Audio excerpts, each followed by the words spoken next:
তাড়াতাড়ি মাথা থেকে গোসল করে নি, আজকে তো আবার ঈদ আছে। আরে বেবি তো আবার কান্না করছে, এবার আমি কি করি? ভাবলাম আজকে ঈদ আছে, তাড়াতাড়ি গোসলটা করে খাবার দাবার বানাবো, কিন্তু তা তো কোনো উপায় নেই। বেবি তো কান্নাকাটি করছে। যাই মাথাটা বেঁধে বেবিকে নিয়ে নি। আমি বাড়ি এসে গেছি।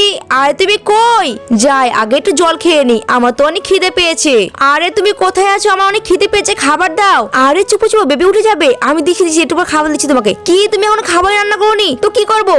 দাঁড়াও আমি খাবার বানাচ্ছি। দেখলে তো বন্ধুরা, আমার হাজবেন্ড আমার উপরে একটু মায়া করে না। আমি ওই কতবার করে বলছি চুপো, বেবিটা কান্না করছে, কিন্তু না, আমার তো কথা শুনেই না। ও তখন খাবার চাই, আর আমি তো বেবির জন্য খাবারটাও বানাতে পারিনি। এই জন্য তখন বেবিকে বিছানায় শুয়ে দিয়ে ওর জন্য খাবার বানাচ্ছি, আর বেবি তো কান্না করছে। কিন্তু কি বা করবো, আমার হাজবেন্ড তো কোনো কথা শুনেই না। আর আজকে তো ঈদের দিন, এই জন্য সকাল সকাল উঠে গোসল করছিলাম, কিন্তু বেবি কান্নাকাটি করছে, ওকে করে নিতে হলো। এবার আমি ঈদের খাবার দাবার কিভাবে রান্না করবো বলো তো? আরে এসো, তোমার খাবার হয়ে গেছে। হ্যাঁ যাচ্ছি। তো চাচ্ছ কেন? ঠিক আছে, আমি বেবিকে নিয়ে গেলাম, তুমি একটু খাবার দাবার খেয়ে বাসনগুলো ধুয়ে দিও। যাই তাড়াতাড়ি মাথাটা শুকিয়ে নি, না হলে তো আবার ঠান্ডা লেগে যাবে। আবার বাড়িতে তো অনেক কাজ কাম পড়ে আছে, ওগুলো তো করতে হবে, কারণ আজকে ঈদের দিন আমার শাশুড়ি বাড়িতে আসবে। আর উনি যদি এসে দেখে কি বাড়ি ঘর আমার এখন নোংরা হয়ে আছে, পরিষ্কার করিনি, তাহলে তো উনি আমাকে অনেক কথা শোনাবে। আবার তো অনেক খাবার দাবারও বানাতে হবে। আমি যে কোন দিক করি, ছোট বাচ্চা নিয়ে তো কোনো দিকই করতে পারছি না। আর আমার হাজবেন্ডকে কতবার করে বলছি যে বেবিকে একটু করে না, ও কান্নাকাটি করছে, কিন্তু না, ও তো আমার কোনো কথা ধ্যান দেয় না। সারাদিন তো মোবাইলে গেম খেলছে আর শুয়ে থাকছে। কি আর করবো, আমাকে একা হাতে বেবি সামলিয়ে বাড়ির সমস্ত কাজ করতে হচ্ছে।